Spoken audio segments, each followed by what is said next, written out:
So we're going to go over some principles of adjusting your chair to properly support your body as you work at a workstation.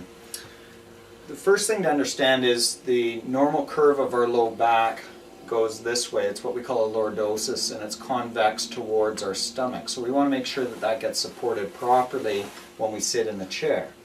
So as we sit down, we want to make sure our buttocks go to the back edge of the chair, and that we lean back, the chair properly supports that curve.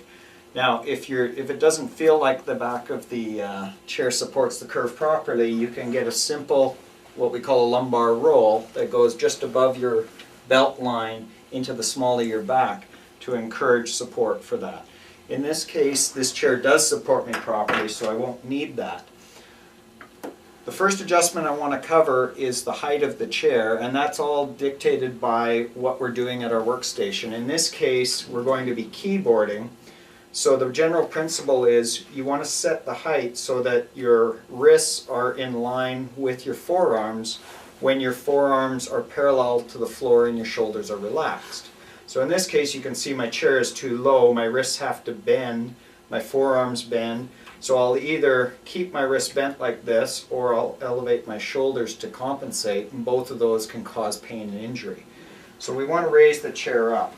So that's a very simple adjustment. We just pick the chair up to appropriate height, and there we go. My wrists are nice and neutral, my forearms are parallel with the floor, and my shoulders are relaxed. Sometimes if we have to adjust our seat height higher, for some of us our legs are too short, then our feet don't properly reach the floor, and that will encourage too much pressure on the back of our thighs. So if that's the case, you may need a footrest to place your feet on as you slide in. And again, the principle there is to make sure that you don't have too much pressure on the back of your thighs when you're sitting.